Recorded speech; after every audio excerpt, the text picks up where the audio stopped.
Muito bem! Estamos de volta aqui no dia de hoje para estudarmos sobre o juízo de Deus. E eu quero falar sobre 3 pontos hoje, junto com o pastor Ivo aqui: o juízo, o julgamento e o advogado. Não é isso, pastor? É isso aí.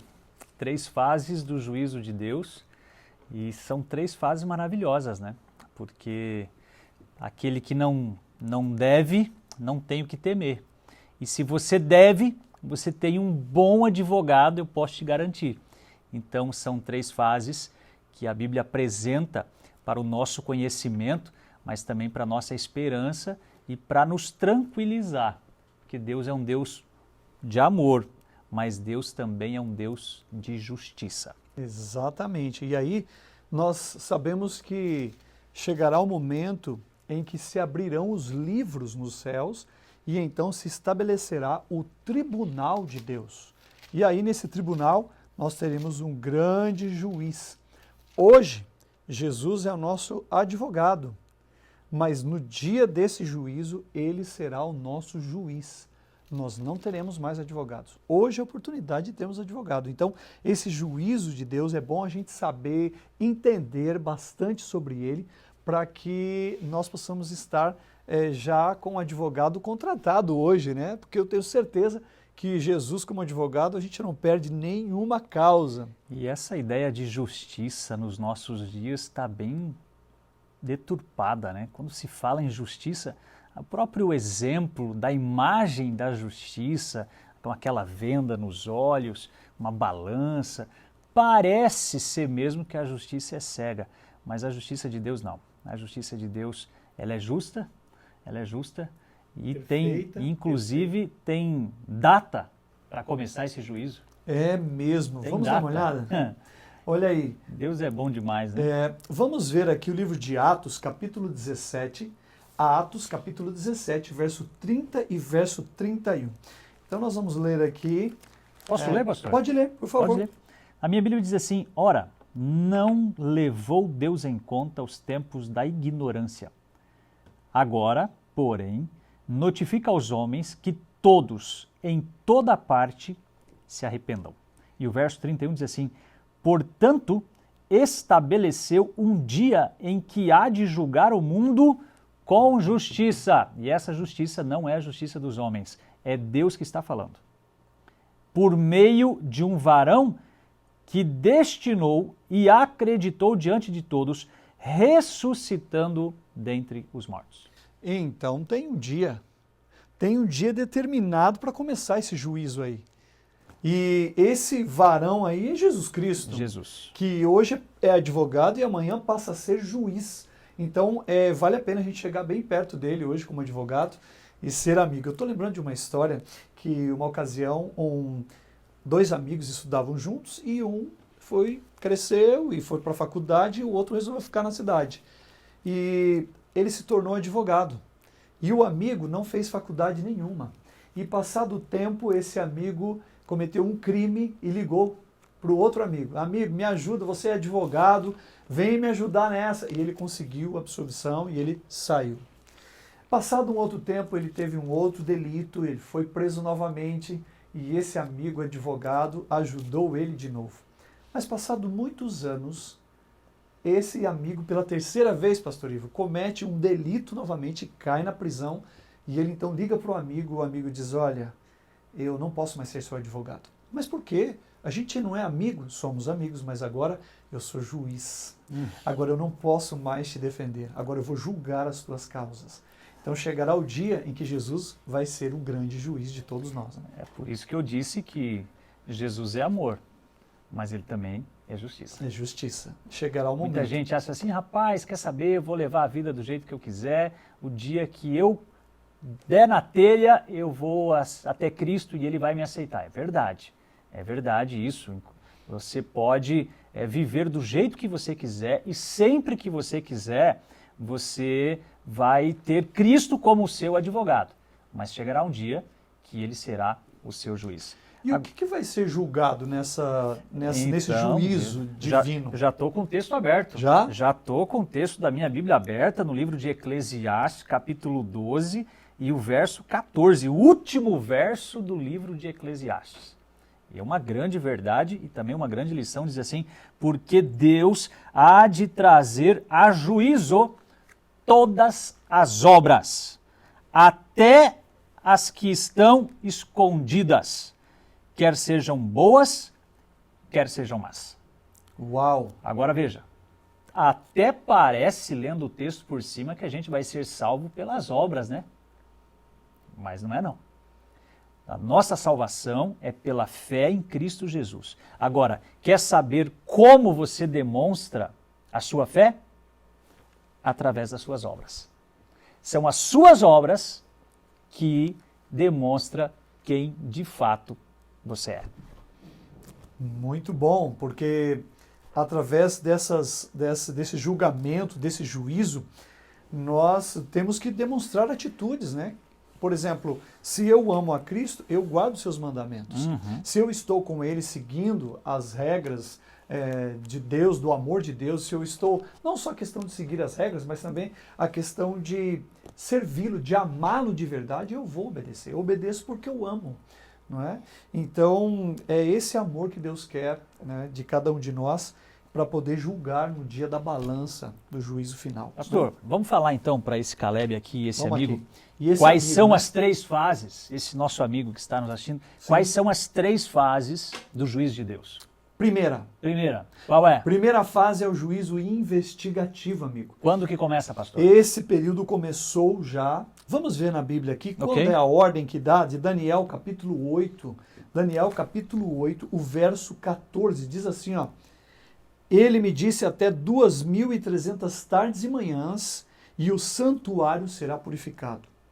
Então, 2.300 tardes e manhãs são equivalentes a 2.300 anos. E no livro de Esdras, nós sabemos que a ordem para restaurar e edificar Jerusalém. E aqui também, né, no livro de Daniel, nós temos essa ordem em 457 a.C., que é a ordem para restaurar e edificar Jerusalém. E ela, 2.300 anos, termina em 1844. Então, em 1844, Jesus ele passa, lembra do santuário que nós estudamos já? Lá no céu, ele passa do lugar santo para o lugar santíssimo. E a partir desse momento, pastor Ivo, começa o juízo investigativo. Ele vai analisar todos os que morreram, salvos e perdidos, e já vai dar a sentença. E então, aqueles que estão vivos estão sendo investigados diariamente. Né? Então, sendo passado pelos livros. Agora, esse juízo investigativo é feito pelo próprio Senhor Jesus Cristo, que hoje é o nosso sacerdote. Então, já estamos vivendo essa fase do juízo investigativo. Isso me faz atentar para um detalhe, pastor Carneiro, que é o seguinte. Quando é de fato que a nossa vida é selada para a vida eterna ou para a perdição eterna? Primeiro, na morte. Quando morremos, acaba se a você, esperança. se você perder o fôlego de vida e morrer esta noite ou este dia, a sua vida está selada. Selada. Ou seja, um outro momento em que a nossa vida é selada é por ocasião do fechamento da porta da graça.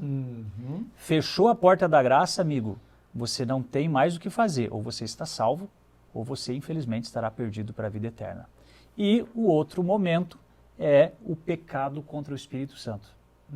Se você comete o pecado contra o Espírito Santo, infelizmente a sua vida também já está selada, porque este é um pecado que, segundo a Bíblia, não há perdão.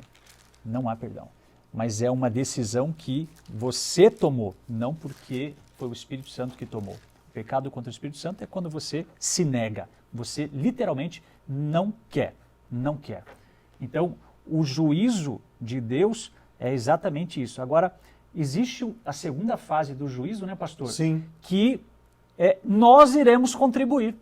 Olha como Deus é bom. Ele não vai julgar sozinho. Exatamente. Ele vai mostrar para nós as decisões que ele tomou, né, antes. E antes de fazer o julgamento, no final dos 1000 anos, que nós já estudamos. Né, no final dos 1000 anos, ele então vai abrir os livros e vai fazer a sentença naquele outdoor gigante, ou seja, naquele telão, naquele LED enorme, né, que a gente Imagina. Aquele lá não vai ter erro. Não vai ter erro aquele, né?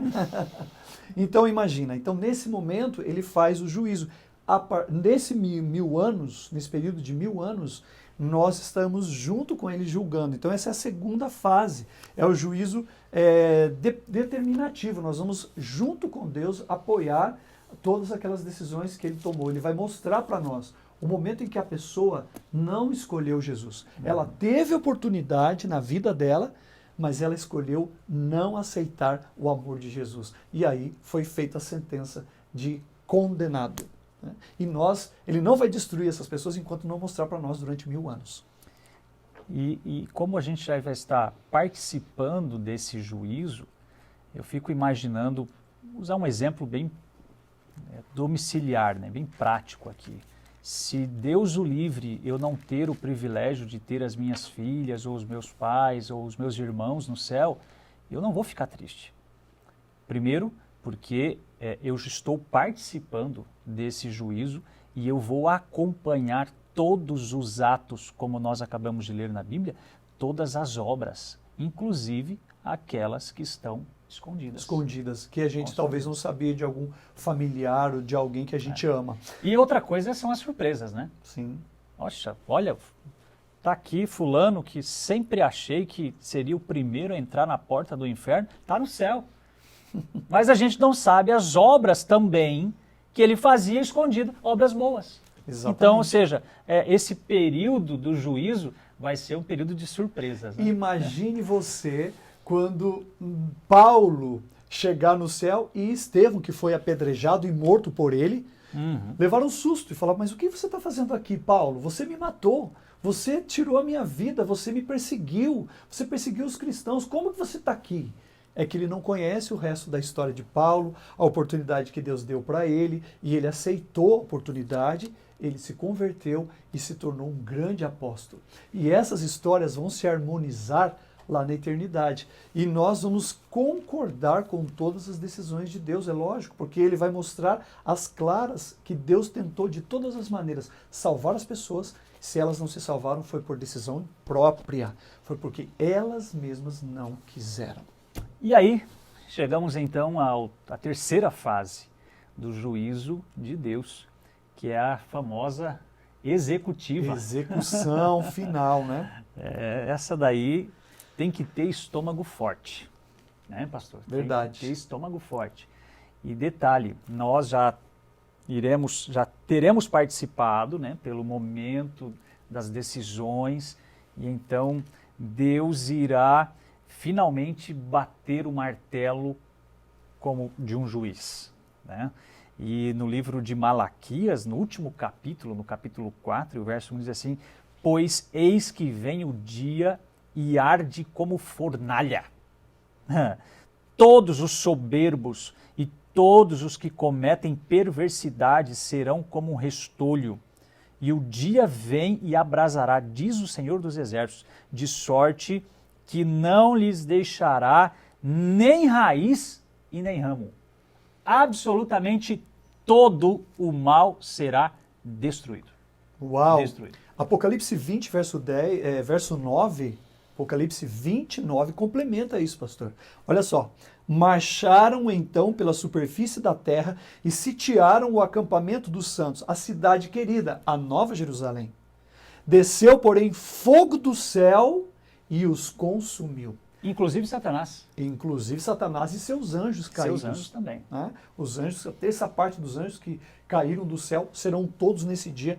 O juízo final, o consumo total, e enquanto tiver o que queimar, vai estar queimando ali, vai virar cinza para servir de adubo no planeta Terra. Ou seja, não existe fogo eterno.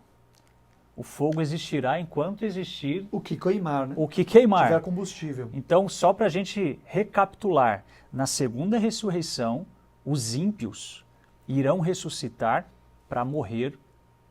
Primeiro, para ver, né? Sim. Primeiro para ver, segundo para reconhecer, terceiro para adorar a Deus e quarto para morrer de uma vez por todas, por toda a eternidade. Olha que nesse dia do juízo final teremos duas grandes frases dita. esse é o nosso Deus a quem nós aguardávamos. E outra frase é: cair sobre nós as rochas e nos esconda daquele que se assenta sobre o trono. Que frase você dirá quando Jesus voltar? Que frase você dirá quando estiver esse momento de decisão, que esse momento do juízo que Jesus estará julgando? Você dirá: esse é o nosso Deus a quem nós aguardávamos, nos exultemos, nos alegremos e adoremos a Ele? Ou cair sobre nós as rochas e nos esconde daquele que se assenta sobre o trono? Esses são os perdidos. Então, hoje é o momento de tomarmos mais uma grande decisão, não é, pastor? Esse é o momento. Mas, como eu disse, você tem que ter estômago para estudar isso aqui, né? Porque se a gente hoje se deprime e ficamos tristes com as milhares de mortes que estão acontecendo, inclusive agora, na nossa atual calendário, nesse período da história da humanidade, de pandemia, mas também esse é um momento, é um estudo que traz esperança. No livro de João, capítulo 3, e o verso 18, diz assim: quem nele crê é julgado, né? E quem nele não crê já está julgado, que é o pecado contra o Espírito Santo. Porque não crer no nome do unigênito Filho de Deus. Ou seja, eu faço aqui uma pergunta: por que não crer no Filho de Deus? Se ele tem um imenso interesse em te ajudar e me ajudar, em ser o seu advogado, em ser o meu advogado, né, pastor? É verdade, já que todas as obras serão julgadas, até as encobertas, e se nós, olha o que diz 1 João, capítulo 1, verso 8, se nós dissermos que não temos pecado nenhum, enganamos-nos a nós mesmos. Quando a gente diz que não tem pecado, pastor, a gente está se auto-enganando. Você sabe que eu já vi um pastor... É autossabotagem isso. Eu já vi um pastor pregando exatamente as seguintes palavras. Ele começou o sermão dele, umas igrejas que eu fui aí, e ele dizia assim: essa semana eu fiz um acerto com Deus e hoje eu não tenho nenhum pecado. Eu disse assim: você pode até ter confessado, mas você ainda é um pecador. Nós ainda é um pecador. É verdade. O verso 9 diz assim, do capítulo 1 de 1 João: se confessarmos os nossos pecados, ele é fiel e justo para nos perdoar todos os pecados e nos purificar de toda injustiça. Mas se dissermos que não temos cometido pecado, fazemos-nos mentirosos e a sua palavra não está em nós. E o verso 1 do capítulo 2 de 1 João. 1 João, capítulo 2, verso 1, tem um recado otimista, positivo para nós, de esperança, pastor Ivo. Olha só. Isso é fantástico. Quem é o nosso advogado? Olha o que João escreve para nós: filhinhos meus, estas coisas vos escrevo para que não pequeis. Se todavia alguém pecar, temos advogado junto ao Pai, Jesus Cristo justo. Esse é de rocha. Esse é forte. Esse é forte. Esse é advogado que não perde nenhuma causa. Esse não. Aliás, ele já ganhou. Ele já ganhou. Saiu vencendo e para vencer. Né? Esse texto de 1 João, capítulo 2, verso 1, é um dos textos que mais me dá conforto, porque eu sou um pecador. Né? Todos nós somos pecadores. Por mais que tentamos viver uma vida santa, entre aspas, né? A gente não consegue, porque está no nosso DNA o pecado, infelizmente. Mas também está no nosso DNA o perdão, a graça de Cristo, pois nós somos morada do Espírito Santo de Deus. E se pecarmos, pastor, temos junto a de Deus um advogado fiel, um advogado justo. Então, querido, não quer você hoje tomar uma decisão de contratar esse advogado? Como é que você pode contratar esse advogado? Simples. Arrependa-se, confesse os seus pecados de joelho e clame a Cristo para fazer parte da sua vida. Você que está ouvindo agora, você que é nosso amigo, nosso convidado, este é o momento de nós tomarmos uma decisão. É um momento de apelo para o seu coração, para que você se entregue completamente ao melhor advogado desse planeta. Porque hoje ele é o meu e o seu advogado.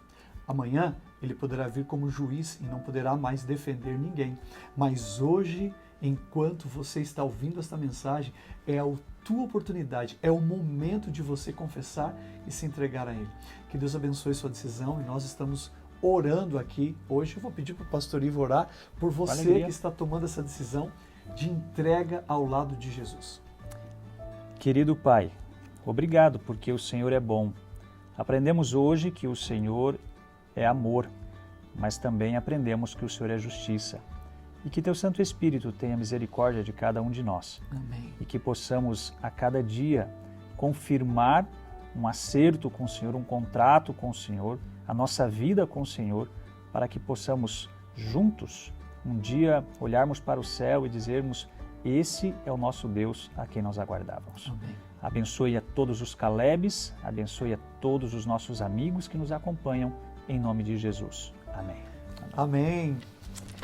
Forte abraço. Aquele abraço, até mais. Tchau.